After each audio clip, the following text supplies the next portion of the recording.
All right, so let's continue our learning and let's continue by talking about marketing research now.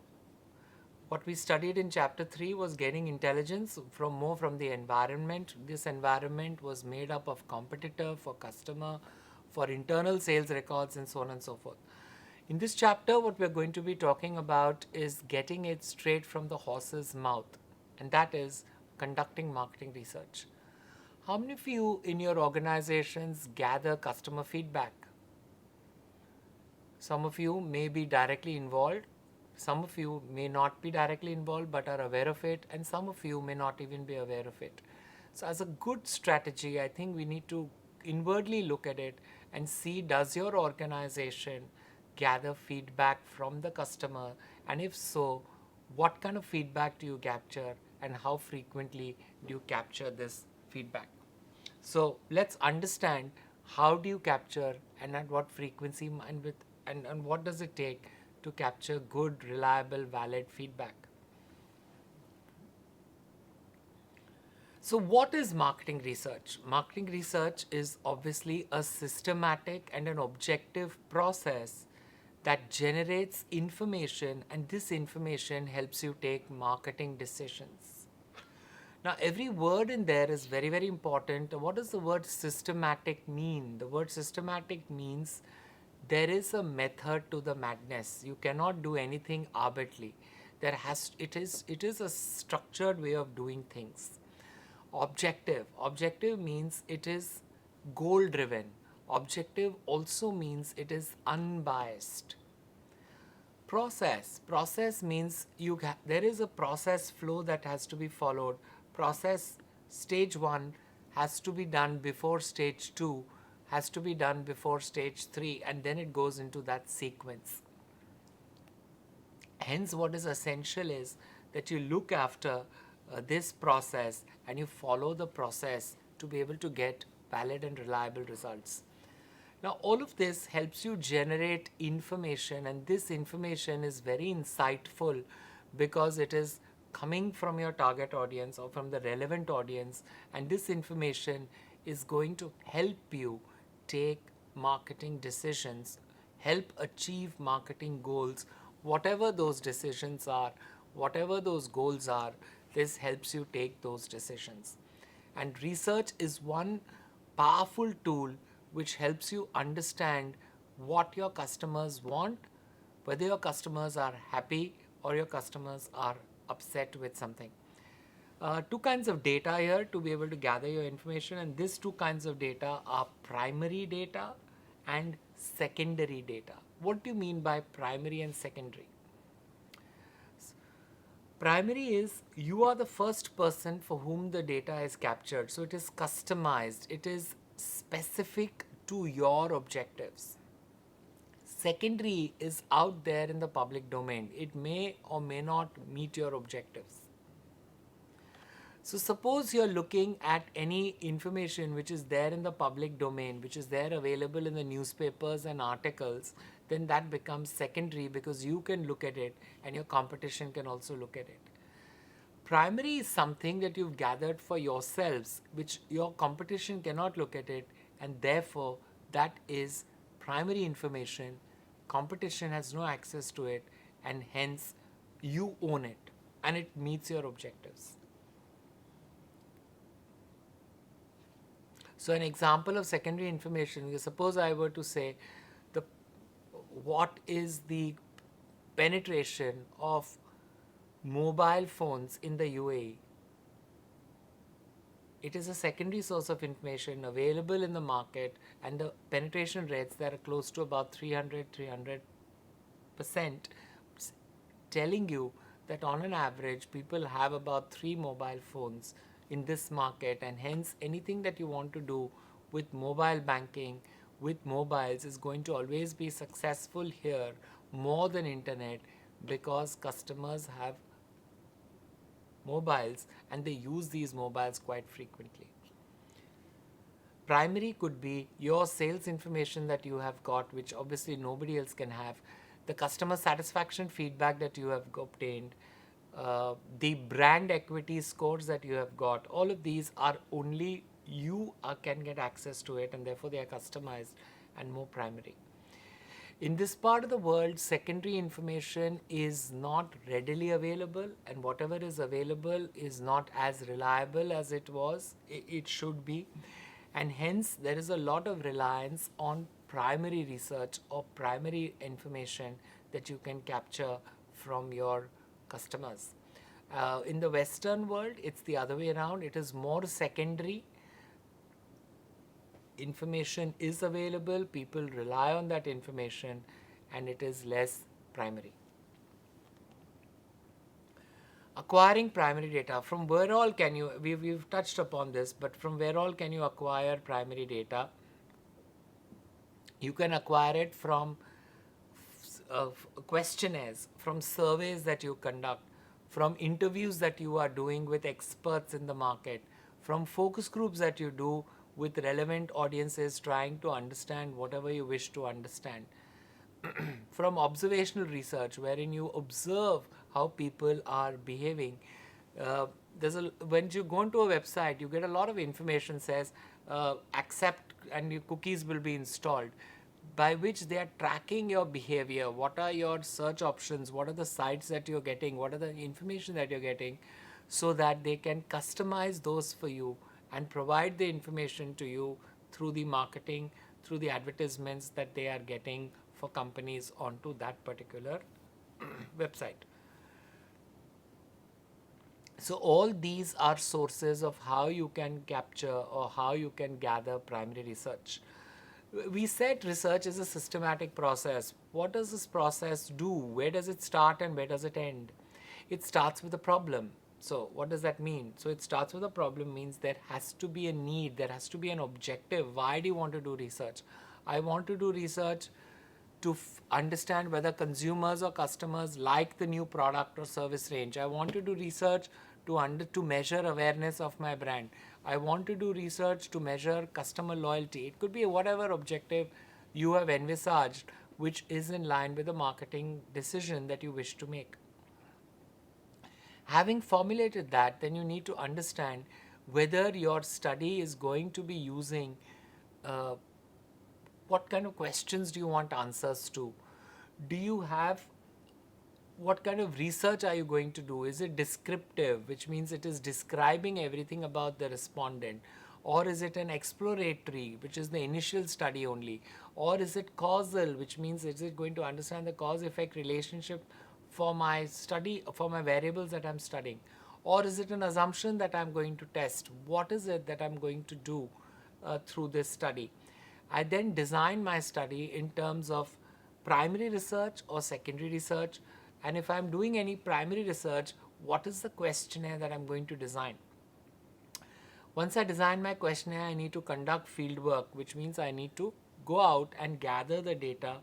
Once I get that data, I need to analyze the data. And once I analyze the data, I need to prepare a presentation report, which I must present back to my client, telling them with a lot of specific actions based on the information that I've gathered and how it is going to address the marketing problem for which I have gathered research. So every research follows this process, starts from the problem and ends with a report, and you cannot alter the process sequence, and that's what makes it structured. You have to go through the process sequence.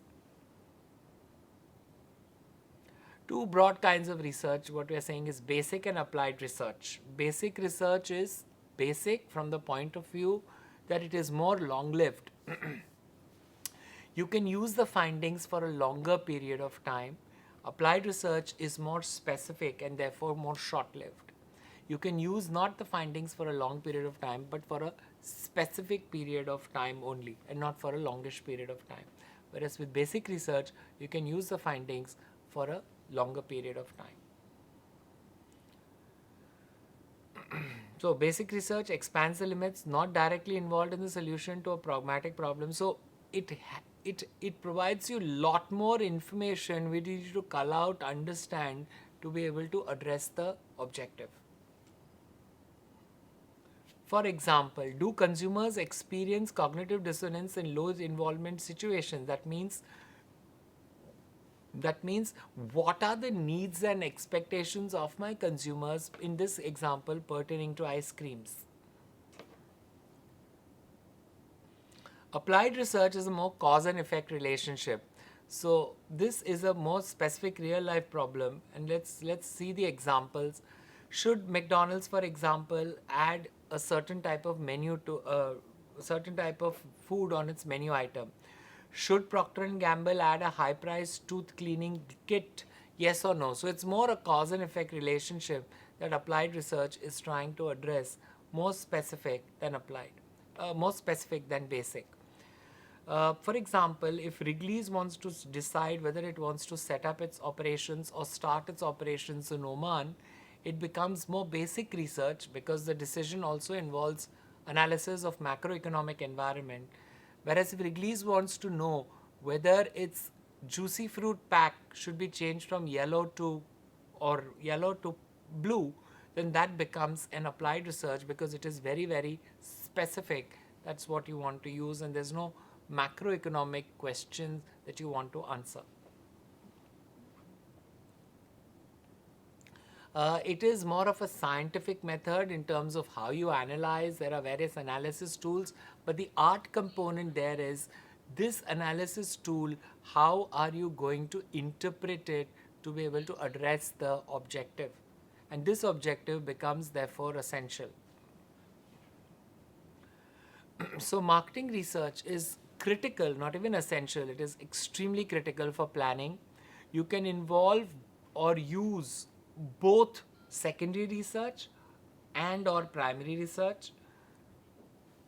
If secondary research meets your objectives, it is very good, because it is less expensive, it is readily available, and therefore you can quickly use the research to take your decision. As far as marketing research is concerned, you must analyze the data. You must not use raw data. Okay, 20% of the people dislike the product. So what? What does that mean if you have this information in terms of analysis? One of the fastest growing fields in the world is marketing research, because, like it or not, know it or not, every organization relies on marketing research to be able to take its decision, be it FMCG, be it durable, be it services, be it government, be it non-government. Uh, Happiness meter or happiness index is something which is extremely popular across all government departments, and therefore it's very critical in this market, to the extent that you have a minister of happiness also in this part of the world. One should You also can use this to make changes to your products, to reach out to your target audiences, to know what is good for you and what is not good for you, and hence marketing research, widely used by organizations, not just widely used by organizations, widely practiced as well, to be able to provide the benefit that they need to get to achieve their plans. So with marketing research, I think it helps you understand what are the needs and requirements of my customers. It helps you understand what competition is offering, and it helps you understand who am I targeting and what are the needs and requirements of my target audience. Because if the needs are ever evolving, it is important to address these needs and offer what your customer wants to get. If you're, for example, customer wants a yellow tie, then in no reason will you not offer a yellow tie. There's no reason to offer a green tie. You'd rather offer what your customer needs. Hence, you align offerings to customer needs and expectations. And when you align offerings to customer needs and expectations, the business is obviously going to be beneficial, because you are getting the benefit of offering exactly what your customer wants.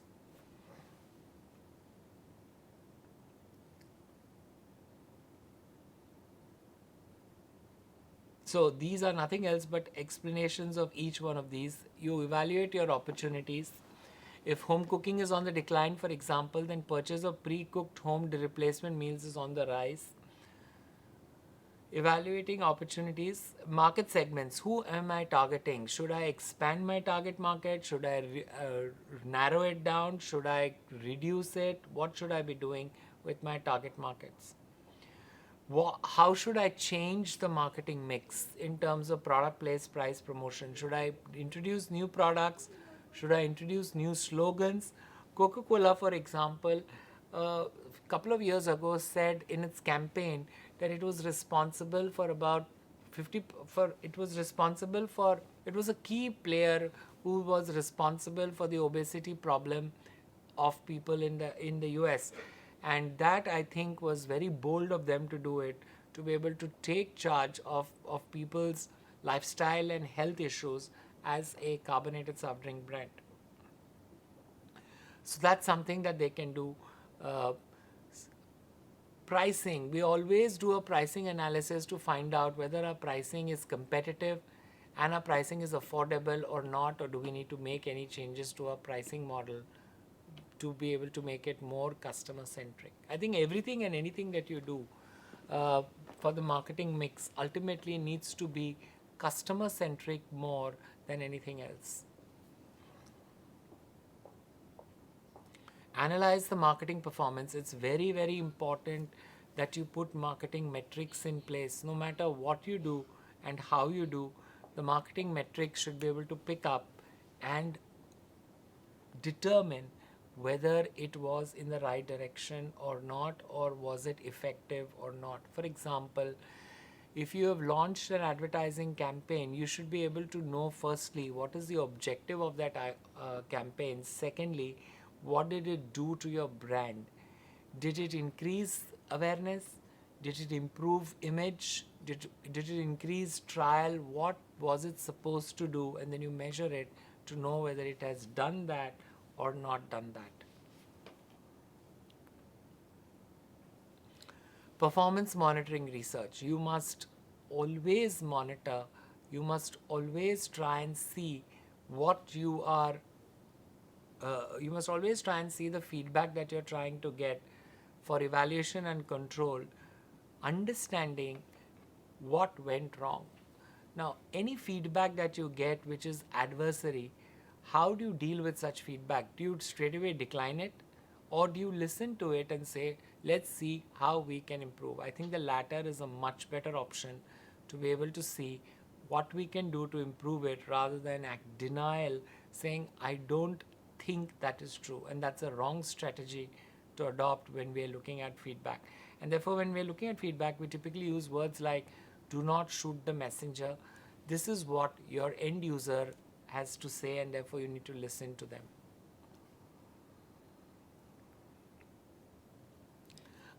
Various aspects that you need to consider before you decide whether you should be doing marketing research or you should not be doing marketing research. So what are they typically? Time constraints. How much time do you have available to take a decision? If you have realistic time, then go ahead and do the research. If you don't have realistic time, then you have all the more reason to reject, deny, do not conduct research. If you already have data at your disposal, then obviously what do? If you already have data, then there's no need to gather additional data. But if you don't have data, then obviously the need to gather data becomes all the more necessary. Kind of decision. Is your decision of strategic nature or is your decision of tactical nature? If your decision is of strategic nature, obviously you must do research. But if your decision is of tactical nature, then there's no need to do research. And lastly, the benefits of the research should outweigh the costs of research. If you're going to come up with an advertisement for $1,000,000 and if you're going to spend 10,000 dirhams on the research, then obviously it goes without saying the benefit of research outweighs the cost of research. No particular condition, but the answer to all of them, all of these should be yes. If the answer to any of these conditions is a no, you do not conduct research. The answer to all four of them should be a yes. And that's what it is showing in the slide here, saying determining when to conduct market research. Is sufficient time available? If the answer is no, immediately don't do research. If sufficient time is available, then do you already have information on hand? If you have information on hand, is it of strategic or tactical importance? Benefits versus costs, and then conduct research. No, for any of the conditions not being fulfilled, do not conduct research. Value for money, value versus cost equation, the value must exceed the costs. Values can be decreased uncertainty, increased likelihood, improved marketing, research expenditure, delay of marketing decision, possible errors with regards to research results. So the value must always be higher than the cost for conducting research.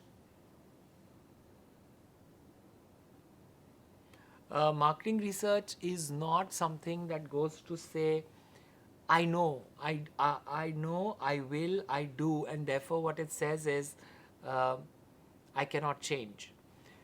Most senior managers, when you're presenting some findings, they always say things like, I don't think this is right. Now, the words used, I don't think it is right, is wrong, because this is not what you think, this is what the customer thinks. And it's very important to go with what the customer thinks rather than what the business thinks.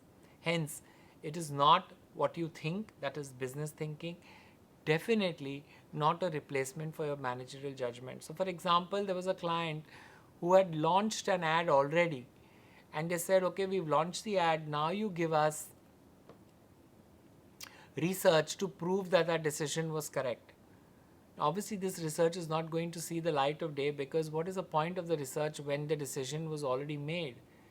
And therefore, the decision, if already made, does not require research to be backed up. Even if such research is requested, need not be done.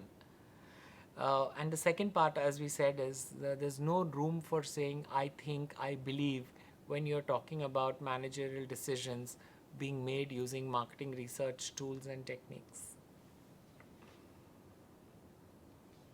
So extremely essential is what we have seen when we have looked at conducting marketing research. And I think what we've looked at now is we've understood what is marketing research, we've understood why marketing research is conducted, we've understood using marketing research, analyzing market segments and selecting target audiences, planning and implementing the marketing mix in terms of product, place, price, promotion, and packaging, and determining when to conduct marketing research, those 4 conditions. Now, what is also very important here is marketing research, therefore, again, in short, marketing research focuses on all the 5 P's or 4 P's of marketing, which is product, place, price, promotion. So, marketing research is going to focus on the marketing mix related research, and not on not on other aspects of research. All other aspects of research, what we saw, were going to be covered in are going to be covered in market intelligence or market benchmarking or industry benchmarking, which is what we saw in chapter 3. Chapter 4, as we've seen, focuses on marketing research. So hope these concepts are clear, and hope we'll go back to your organizations and see whether you do market intelligence and or marketing research. Thank you.